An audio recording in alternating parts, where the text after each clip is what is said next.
Thank you very much, Ben Kitili. So today in the morning on Tuesday, members, internally displaced persons from all over the country converged at Muchorwe village in Uasin Gishu County to not only air their grievances, but, settle their differences aside, their tribal differences. And in what they called a tribal binding ceremony, they had members of these various communities, Kikuyu, Kalenjin, Luo, exchange, mursik, ugali, and also mokimo in a way to symbolize that they have indeed ironed out their issues and slaughtered a goat. We filed for you this story earlier on. Take a look. IDP, oye! Oye! It was a traditional binding ceremony complete with the slaughtering of a goat and drinking of sour milk, an event that brought together internally displaced persons from regions of the country who vowed to cement their coexistence. Muchorwe village in Uasin Gishu County hosted the event. Before the slaughtering of the he-goat,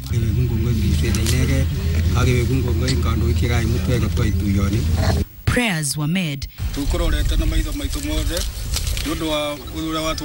each in their respective tribe. Muchorwe is within Burnt Forest Division, a region that suffered the brunt of the violence that led to the loss of lives, property and displacement of families after the disputed presidential results of the 2007 general election. A past these IDPs want to be known as just that, a past. Kwa sababu hata leo kondoo hiyo tulichinja hapa, tunakata isabise kumwaga damu ili tusiweze kumwaga damu siku nyingine tena. Tumemaliza. Tusiwe na chuki na tusiwe tunachocheana, tupendane sisi kama Wakenya tukiwa kabila 42. Tujue ya kwamba nchi yetu ya Kenya ina makabila mawili, kuna kabila ya matajiri na kabila ya maskini.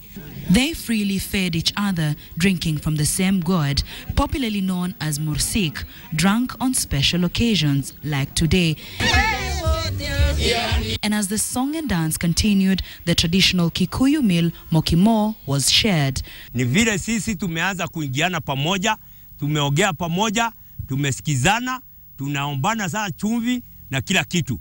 The representatives of the affected families were brought together under the umbrella of the Internally Displaced Persons Support Initiative Program, IDPSIP, who said the initial 400,000 by government was inadequate and asked the government to consider channeling more funds so that each family can get 1 million shillings. They also added their voice to the ongoing debate over the referendum. Na sisi pato tunaumia, tuko kwa sita mingi, watoto wameshindwa kuenda shule, watoto wameshindwa kusoma vile wako ngambo. Mimi naomba kuanzia mheshimiwa huyu Prime Minister asimamishe mambo ya referendum Kenya. A few meters away from the talks and conversations, food is getting ready in the kitchen. After the meeting, everyone will indulge, share a meal, share a vision.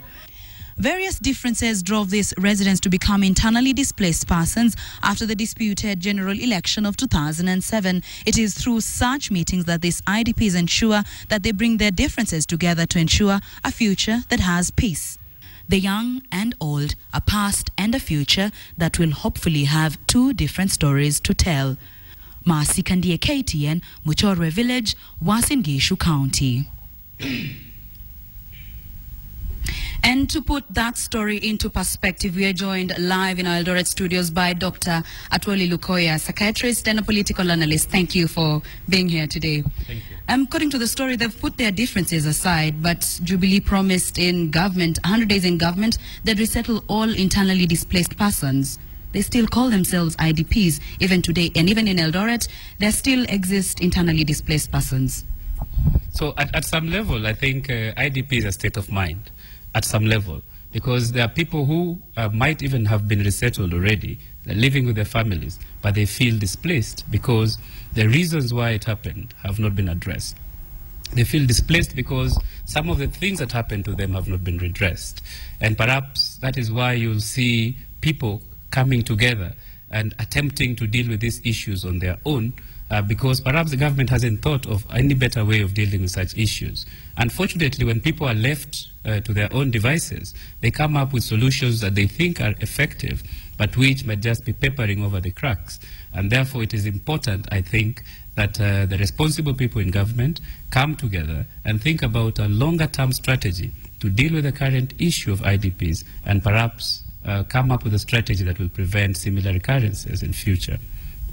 Dr. Speaking of strategies, we know the government has at least done it has put some effort, we know, in resettling some IDPs. They were given 400,000 shillings. Some of them in Eldoret were resettled. The deputy president and the president visit them at their camps. But, you know, governments have been known to be governments of making promises. Do we have to wait until 2017 to hear more promises of resettling everyone, including the Mau forest evictees? Or what's the way forward? Is it a government of promises, or what's the way forward? Well, I think so far the government has distinguished itself in making promises about what they intend to do and what they shall be doing in the future.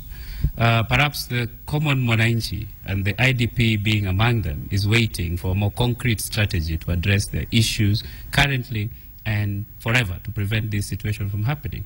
I do not think any objective observer can argue that the government has taken any steps to prevent these things from happening or to address really the root causes of the displacement that happened in 2008. And unless that is done, I do not see this issue going away. It will continue being transmitted from one generation to another, the same way we have transmitted bitterness, the same way we have transmitted stereotypes right from independence. We need to sit down and think about long-term strategies that go deeper than just shows of people coming together for a meal. Well, we remain hopeful. I hope that does not happen, that we get a solution. Thank you for being here today. I now hand you back over to Linda Ogutu in Nairobi. Linda.